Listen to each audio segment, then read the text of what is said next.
أجعلتم سقاية الحاج وعمارة المسجد الحرام كمن آمن بالله واليوم الآخر وجاهد في سبيل الله لا يستوون عند الله والله لا يهدي القوم الظالمين الذين آمنوا وهاجروا وجاهدوا في سبيل الله بأموالهم وأنفسهم أعظم درجة عند الله وأولئك هم الفائزون يبشرهم ربهم برحمة منه ورضوان وجنات لهم فيها نعيم مقيم خالدين فيها أبدا إن الله عنده أجر عظيم۔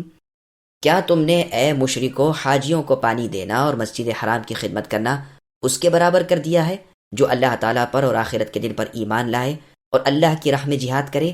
یہ اللہ تعالیٰ کے نزدیک برابر کے نہیں ہیں۔ اللہ تعالیٰ بے انصافوں کو راہ نہیں دکھاتے ہیں۔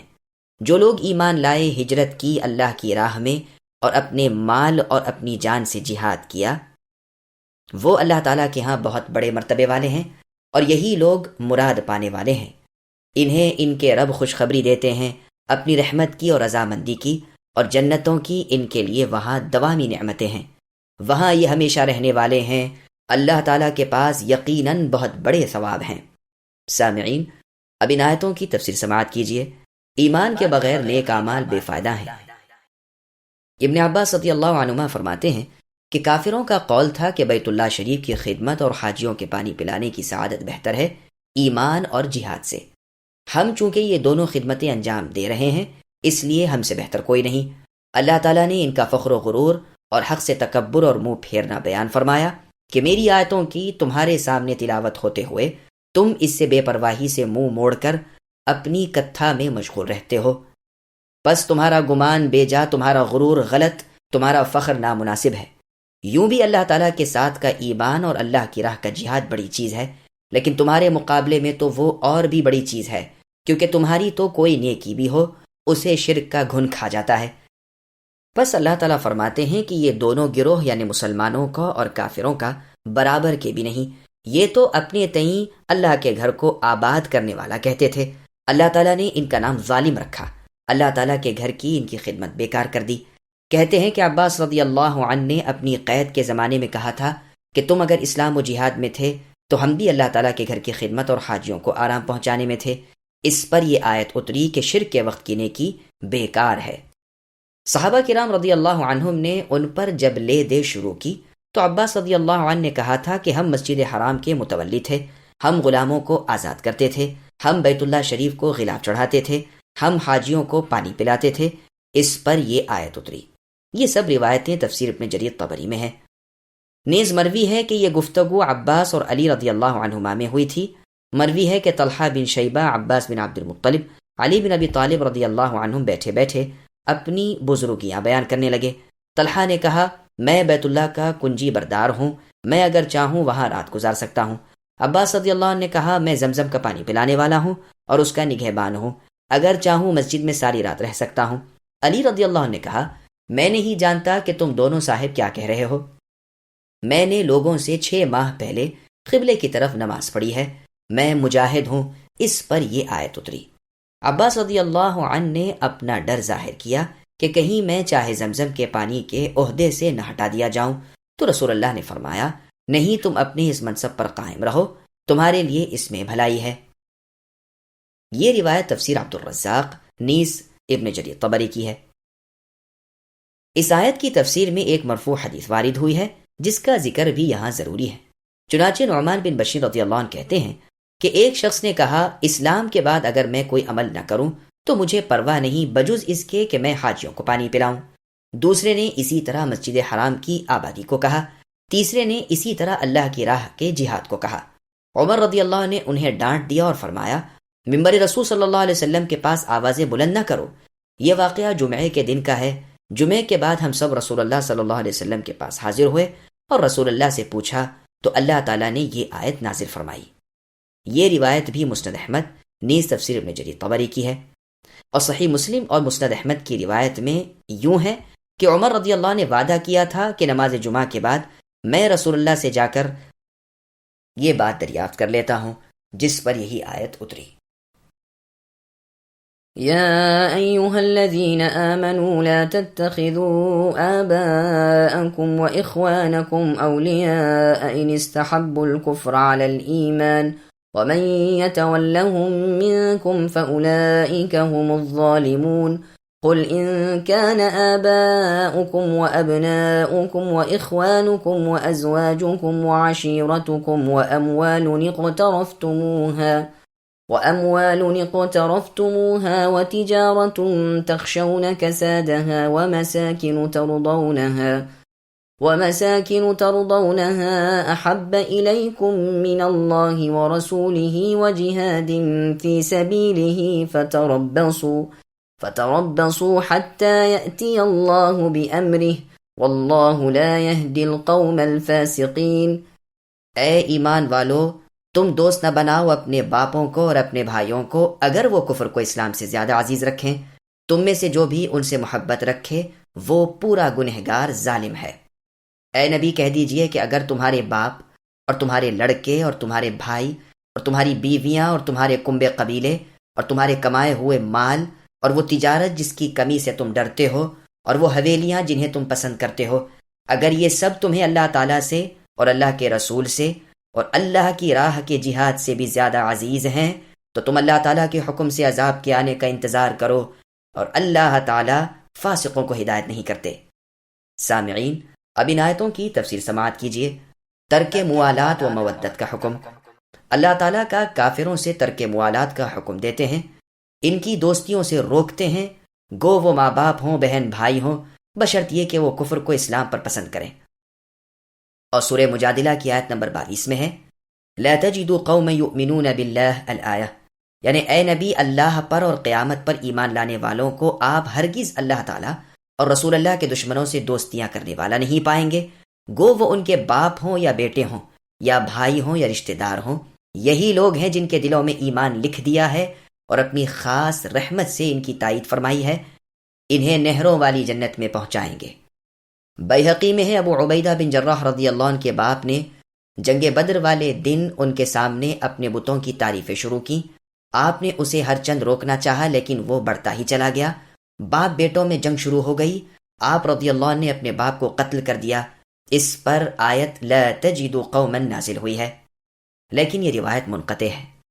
پھر ایسا کرنے والوں کو اللہ تعالیٰ ڈراتے ہیں اور فرماتے ہیں کہ اگر یہ رشتے اور اپنے حاصل کیے ہوئے مال اور مندے ہو جانے کی دہشت کی تجارتیں اور پسندیدہ مکانات اگر تمہیں اللہ تعالیٰ اور رسول صلی اللہ علیہ وسلم سے اور جہاد سے بھی زیادہ مرغوب ہیں تو تمہیں اللہ تعالیٰ کے عذابوں کے برداشت کے لیے تیار رہنا چاہیے۔ ایسے بدکاروں کو اللہ تعالیٰ بھی راستہ نہیں دکھاتے۔ رسول اللہ صلی اللہ علیہ وسلم صحابہ کرام رضی اللہ عنہم کے ساتھ جا رہے تھے۔ عمر رضی اللہ عنہ کا ہاتھ آپ کے ہاتھ میں تھا۔ عمر رضی اللہ عنہ کہنے لگے اللہ کے رسول، آپ مجھے ہر چیز سے زیادہ عزیز ہیں بجز میری اپنی جان کے۔ رسول اللہ نے فرمایا اس اللہ کی قسم جس کے ہاتھ میں میری جان ہے، تم میں سے کوئی مؤمن نہ ہوگا جب تک کہ وہ مجھے اپنی جان سے بھی زیادہ عزیز نہ رکھے۔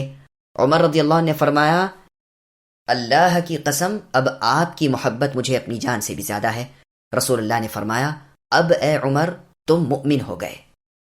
صحیح بخاری، مسلم، مسند ابی عوانہ، مسند احمد میں حدیث ہے، رسول اللہ صلی اللہ علیہ وسلم نے فرمایا ہے اس کی قسم جس کے ہاتھ میں میری جان ہے کہ تم میں سے کوئی ایماندار نہ ہوگا جب تک کہ میں اسے اس کے ماں باپ سے، اولاد سے اور دنیا کے کل لوگوں سے زیادہ عزیز نہ ہو جاؤں۔ اے اللہ ہم تمام مسلمانوں کو حقیقی معنوں میں پورا ایمان والا بنا دیجیے اور ایمان کے ان تمام عملی اور اعتقادی اور لسانی تقاضوں کو پورا کرنے کی توفیق عنایت فرمائیے جس کی بنیاد پر آپ کے ہاں ایمان قابل قبول ٹھہرتا ہے، اور ان تمام گناہوں سے اور برائی کی باتوں سے ہم کو بچا لیجیے جن سے ایمان کم ہوتا ہے یا ختم ہو کر رہ جاتا ہے۔ لقد نصركم الله في مواطن كثيرة ويوم حنين إذ أعجبتكم كثرتكم فلم تغن عنكم شيئا وضاقت عليكم الأرض بما رحبت ثم وليتم مدبرين ثم أنزل الله سكينته على رسوله وعلى المؤمنين وأنزل جنودا لم تروها وعذب الذين كفروا وذلك جزاء الكافرين ثم يتوب الله من بعد ذلك على من يشاء والله غفور رحيم. یقیناً اللہ تعالیٰ نے بہت سے میدانوں میں تمہیں اے مسلمانوں فتح دی ہے، اور حنین کی لڑائی والے دن بھی جبکہ تمہیں اپنی کثرت پر ناز ہونے لگا تھا، لیکن اللہ نے تمہیں کوئی فائدہ نہ دیا، بلکہ زمین باوجود اپنی کشادگی کے تم پر تنگ ہو گئی، پھر تم پیٹھ پھیر کر مڑ گئے. پھر اللہ تعالیٰ نے اپنی طرف سے تسکین اپنے نبی پر اور مؤمنوں پر اتار دی، اور اپنے لشکر بھیجے جنہیں تم دیکھ نہیں رہے تھے، اور کافروں کو پوری سزا دی. ان کفار کا یہی بدلہ تھا. پھر اس کے بعد بھی جس پر چاہے اللہ تعالیٰ اپنی رحمت کی توجہ فرمائیں گے. اللہ تعالیٰ ہیں ہی بخشش و مہربانی کرنے والے. سامعین، اب ان آیتوں کی تفصیل سماعت کیجیے. جنگ حنین کا تذکرہ اور نصرت الہی کا بیان. مجاہد رحمہ اللہ کہتے ہیں براءت کی یہ پہلی آیت ہے جس میں اللہ تعالیٰ اپنا بہت بڑا احسان مؤمنوں پر ذکر فرما رہے ہیں کہ اللہ نے اپنے نبی محمد صلی اللہ علیہ وسلم کے ساتھیوں کی آپ امداد فرمائی، انہیں دشمنوں پر غالب کر دیا، اور ایک جگہ نہیں ہر جگہ اللہ کی مدد شامل حال رہی. اسی وجہ سے فتح و ظفر نے کبھی ہم رکابی نہ چھوڑی. یہ صرف تائید الہی تھی، نہ کہ مال و اسباب اور ہتھیار کی فراوانی اور نہ تعداد کی زیادتی. یاد کر لو حنین والے دن ذرا تمہیں اپنی تعداد کی کثرت پر ناز ہو گیا تھا تو کیا حال ہوا، پیٹ دکھا کر بھاگ نکلے. معدود چند ہی پیغمبر اسلام محمد صلی اللہ علیہ وسلم کے ساتھ ٹھہر گئے. اسی وقت اللہ تعالیٰ کی مدد نازل ہوئی. اللہ نے دلوں میں تسکین ڈال دی. یہ اس لیے کہ تمہیں معلوم ہو جائے کہ مدد اسی رب کی طرف سے ہے. اللہ کی مدد سے چھوٹی چھوٹی جماعتوں نے بڑے بڑے گروہ کے منہ پھیر دیے ہیں. اللہ تعالیٰ کی امداد صابروں کے ساتھ ہوتی ہے. یہ واقعہ ہم قریب تفصیل وار بیان کریں گے انشاءاللہ تعالی. مسند احمد کی حدیث میں ہے رسول اللہ نے فرمایا بہترین ساتھی 4 ہیں، اور بہترین چھوٹا لشکر 400 کا ہے، اور بہترین بڑا لشکر 4000 کا ہے، اور 12000 کی تعداد تو اپنی کمی کے باعث کبھی مغلوب نہیں ہو سکتی. یہ حدیث ابو داؤد اور ترمذی میں بھی ہے، اور امام ترمذی اسے حسن غریب بتلاتے ہیں. یہ روایت سوائے ایک راوی کے باقی سب راویوں نے مرسلن بیان کی ہے. امام ابن ماجہ اور بیہقی میں بھی یہ روایت اسی طرح مروی ہے. واللہ اعلم. 8 ہجری میں فتح مکہ کے بعد ماہ شوال میں جنگ حنین ہوئی تھی. جب رسول اللہ فتح مکہ سے فارغ ہوئے اور ابتدائی امور سب انجام دے چکے اور عموماً مکی حضرات مسلمان ہو چکے اور انہیں آپ آزاد بھی کر چکے، تو آپ کو خبر ملی کہ قبیلہ حوازن جمع ہوا ہے اور آپ سے جنگ کرنے پر آمدہ ہے. ان کا سردار مالک ابن عوف نصری ہے. ثقیف کا سارا قبیلہ ان کے ساتھ ہے. اسی طرح بنو جشم، بنو سعد ابن بکر بھی ہیں، اور بنو ہلال کے بھی کچھ لوگ ہیں، اور کچھ لوگ بنو عمرو ابن عامر کے اور عون ابن عامر کے بھی ہیں. یہ سب لوگ ماں اپنی عورتوں اور بچوں اور گھریلو مال کے میدان میں نکل کھڑے ہوئے ہیں. یہاں تک کہ اپنی بکریوں اور اونٹوں کو بھی انہوں نے ساتھ رکھا ہے. تو رسول اللہ اپنے اس لشکر کو لے کر جو رسول اللہ کے ساتھ مہاجرین اور انصار وغیرہ کا تھا ان کے مقابلے کے لیے چلے. تقریباً 2009 مسلم مکی بھی رسول اللہ کے ساتھ ہو لیے. مکہ اور طائف کے درمیان کی وادی میں دونوں لشکر مل گئے. اس جگہ کا نام حنین تھا. صبح سویرے منہ اندھیرے قبیلہ حوازن جو کمین گاہ میں چھپے ہوئے تھے، انہوں نے بے خبری میں مسلمانوں پر اچانک حملہ کر دیا. بے پناہ تیر اندازی کرتے ہوئے آگے بڑھے اور تلواریں چلانی شروع کر دیں. یہاں تک مسلمانوں میں دفعتاً ابتری پھیل گئی اور یہ منہ پھیر کر بھاگ کھڑے ہوئے. لیکن رسول اللہ صلی اللہ علیہ وسلم ان کی طرف بڑھے. رسول اللہ صلی اللہ علیہ وسلم اس وقت سفید خچر پر سوار تھے. عباس رضی اللہ عنہ آپ کے جانور کی دائیں جانب سے نکیل تھامے ہوئے تھے، اور ابو سفیان ابن الحارث ابن عبد المطلب رضی اللہ عنہ بائیں طرف سے نکیل پکڑے ہوئے تھے. جانور کی تیزی کو یہ لوگ روک رہے تھے. رسول اللہ بآواز بلند اپنے تئیں پہنچوا رہے تھے، مسلمانوں کو واپسی کا حکم فرما رہے تھے، اور ندا کرتے جاتے تھے کہ اللہ تعالیٰ کے بندو کہاں چلے، میری طرف آؤ، میں اللہ کا سچا رسول ہوں، میں نبی ہوں، جھوٹا نہیں ہوں، میں اولاد عبد المطلب میں سے ہوں.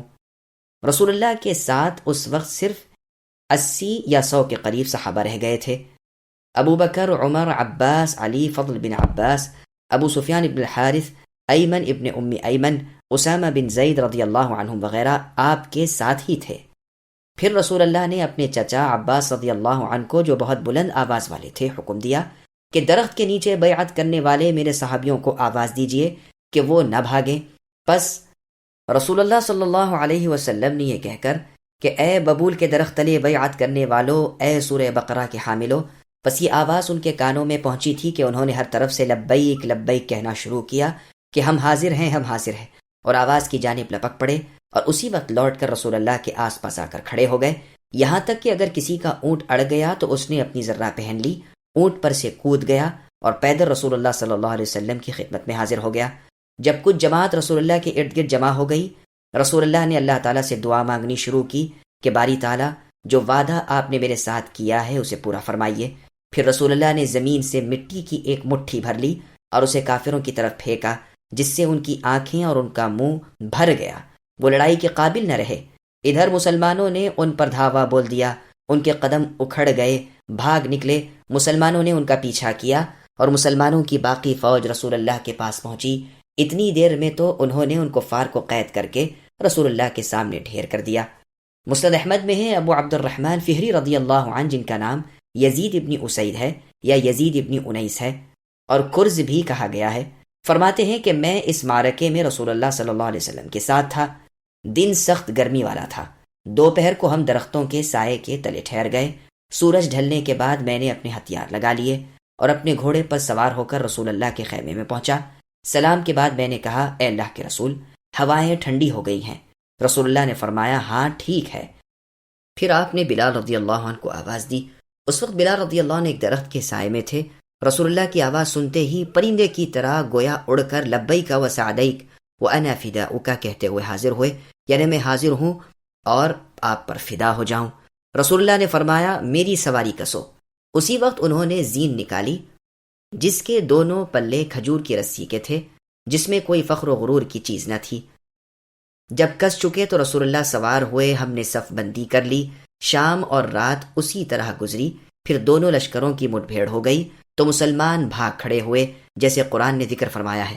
رسول اللہ نے آواز دی کہ اے اللہ کے بندو، میں اللہ تعالیٰ کا بندہ اور رسول ہوں، اے مہاجرین، میں اللہ تعالیٰ کا بندہ اور اللہ کا رسول ہوں۔ پھر اپنے گھوڑے سے اتر پڑے، مٹی کی ایک مٹھی بھر لی اور یہ فرما کر کہ ان کے چہرے بگڑ جائیں کافروں کی طرف پھینک دی۔ اسی سے اللہ تعالیٰ نے انہیں شکست دے دی۔ ان مشرکوں کا بیان ہے کہ ہم میں سے ایک بھی ایسا نہ تھا جس کی آنکھوں اور منہ میں یہ مٹی نہ آئی ہو۔ اس وقت ہمیں ایسا معلوم ہونے لگا کہ گویا زمین و آسمان کے درمیان لوہا کسی لوہے کی تشت پر بج رہا ہے۔ ایک روایت میں ہے کہ بھاگے ہوئے مسلمان جب 100 رسول اللہ صلی اللہ علیہ وسلم کے پاس واپس پہنچ گئے، آپ نے اسی وقت حملے کا حکم دے دیا۔ اول تو منادی انصار کی تھی، پھر خزرج ہی پر رہ گئی۔ یہ قبیلہ لڑائی کے وقت بڑا ہی صابر تھا۔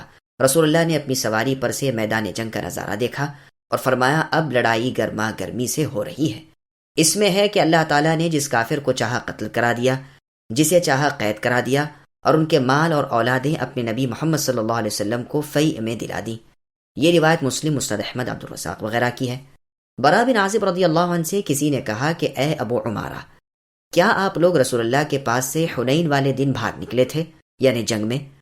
آپ رضی اللہ عنہ نے فرمایا، لیکن رسول اللہ صلی اللہ علیہ وسلم کا قدم پیچھے نہ ہٹا تھا۔ بات یہ ہے کہ قبیلہ حوازن کے لوگ تیر اندازی کے فن کے استاد تھے۔ اللہ کے فضل سے ہم نے انہیں پہلے ہی حملے میں شکست دے دی، لیکن جب لوگ مال غنیمت پر جھک پڑے تو ان کفار و مشرکین بنو حوازن کے ماہر تیر اندازوں نے موقع دیکھ کر پھر جو قادرانہ اندازی کے ساتھ تیروں کی بارش برسائی تو یہاں یعنی مسلمانوں میں بھگدڑ مچ گئی۔ سبحان اللہ، رسول اللہ صلی اللہ علیہ وسلم کی کامل شجاعت اور پوری بہادری کا یہ موقع تھا۔ لشکر بھاگ نکلا ہے۔ اس وقت رسول اللہ کسی تیز سواری پر نہیں جو بھاگنے دوڑنے میں کام آئے، بلکہ خچر پر سوار ہیں اور مشرکوں کی طرف بڑھ رہے ہیں، اور اپنے تئیں چھپاتے نہیں بلکہ اپنا نام اپنی زبان سے پکار پکار کر بتلا رہے ہیں کہ نہ پہچاننے والے بھی پہچان لیں۔ یہ روایت بخاری، مسلم، نیز سنن ترمذی کی ہے۔ خیال فرمائیے کہ کس قدر ذات واحد پر اللہ کے رسول صلی اللہ علیہ وسلم کا توکل اور اعتماد و بھروسہ ہے، اور کتنا کامل یقین رسول اللہ کو اللہ تعالیٰ کی مدد پر ہے۔ جانتے ہیں کہ اللہ تعالیٰ امر رسالت کو پورا کر کے ہی رہیں گے اور آپ کے دین کو دنیا کے اور دینوں پر غالب کر کے ہی رہیں گے۔ فصلوات اللہ وسلامہ علیہ ابدا ابدا۔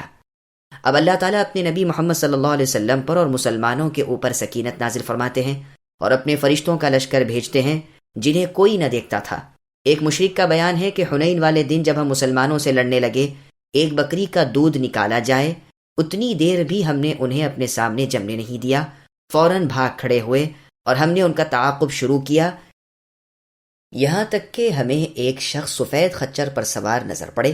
ہم نے دیکھا کہ خوبصورت نورانی سفید چہرے والے کچھ لوگ ان کے ارد گرد ہیں۔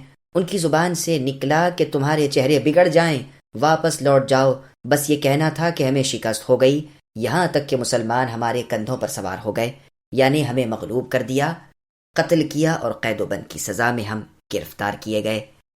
ابن مسعود رضی اللہ عنہ فرماتے ہیں میں بھی اس لشکر میں تھا، رسول اللہ کے ساتھ صرف 80 مہاجر و انصار رہ گئے تھے، ہم نے پیٹھ نہیں دکھائی تھی، ہم پر اللہ تعالیٰ نے اطمینان و سکون نازل فرما دیا تھا۔ رسول اللہ اپنے سفید خچر پر سوار دشمنوں کی طرف بڑھ رہے تھے، جانور نے ٹھوکر کھائی، رسول اللہ زین پر سے نیچے کی طرف جھک گئے، میں نے آواز دی کہ رسول اللہ اونچے ہو جائیے، اللہ تعالیٰ آپ کو اونچا ہی رکھے۔ رسول اللہ نے فرمایا ایک مٹھی مٹی کی تو بھر دو، میں نے بھر دی۔ رسول اللہ نے کافروں کی طرف پھینکی جس سے ان کی آنکھیں بھر گئیں، پھر فرمایا مہاجر و انصار کہاں ہیں؟ میں نے کہا یہی ہیں۔ فرمایا انہیں آواز دو۔ میرا آواز دینا تھا کہ وہ تلواریں تولے ہوئے لپک لپک کر آ گئے، اب تو مشرکین کی کچھ نہ چلی اور وہ یعنی مشرکین بھاگ کھڑے ہوئے۔ یہ روایت مسند احمد نیز مسند بزار مستدرک حاکم وغیرہ کی ہے۔ صحیح مسلم میں ہے رسول اللہ صلی اللہ علیہ وسلم فرماتے ہیں مجھے رعب سے مدد دی گئی ہے، مجھے جامع کلمات دیے گئے ہیں۔ الغرض کفار کو اللہ تعالیٰ نے یہ سزا دی اور یہ ان کے کفر کا بدلہ تھا۔ باقی حوازن پر اللہ تعالیٰ نے مہربانی کی، انہیں توبہ نصیب ہوئی، مسلمان ہو کر خدمت اقدس صلی اللہ علیہ وسلم میں حاضر ہوئے۔ اس وقت رسول اللہ فتح مندی کے ساتھ لوٹتے ہوئے مکہ مکرمہ کے قریب جعرانہ نامی علاقے کے پاس پہنچ چکے تھے۔ جنگ کو 20 دن کے قریب گزر چکے تھے، اسی لیے رسول اللہ نے فرمایا کہ اب تم 2 چیزوں میں سے ایک پسند کر لو، یا تو قیدی یا مال۔ انہوں نے قیدیوں کا واپس لینا پسند کیا۔ ان قیدیوں کی چھوٹوں بڑوں کی، مرد عورت کی، بالغ نابالغ کی تعداد 6000 تھی۔ آپ صلی اللہ علیہ وسلم نے یہ سب انہیں لوٹا دیے۔ ان کا مال بطور غنیمت کے مسلمانوں میں تقسیم ہوا، اور 9 مسلم جو مکے کے آزاد کردہ تھے انہیں بھی رسول اللہ نے اس مال میں سے دیا کہ ان کے دل اسلام کی طرف پورے مائل ہو جائیں۔ ان میں سے ایک ایک کو 100 اونٹ عطا فرمائے۔ مالک ابن عوف نصری کو بھی رسول اللہ نے 100 اونٹ دیے اور اس کو اس کی قوم کا سردار بنا دیا جیسے کہ وہ تھا۔ اسی کی تعریف میں اس نے اپنے مشہور قصیدے میں کہا ہے کہ میں نے تو محمد صلی اللہ علیہ وسلم جیسا نہ کسی اور کو دیکھا نہ سنا، دینے میں اور بخشش و عطا کرنے میں اور قصوروں سے درگزر کرنے میں دنیا میں اللہ کے رسول جیسا کوئی نہیں۔ آپ کل قیامت کے دن ہونے والے تمام امور سے مطلع فرماتے رہتے ہیں، یہی نہیں شجاعت اور بہادری میں بھی آپ بے مثل ہیں۔ میدان جنگ میں گر جاتے ہوئے شیر کی طرح رسول اللہ دشمنوں کی طرف بڑھتے ہیں۔ فصلی اللہ علیہ وعلی آلہ وصحبہ وسلم تسلیما کثیرا۔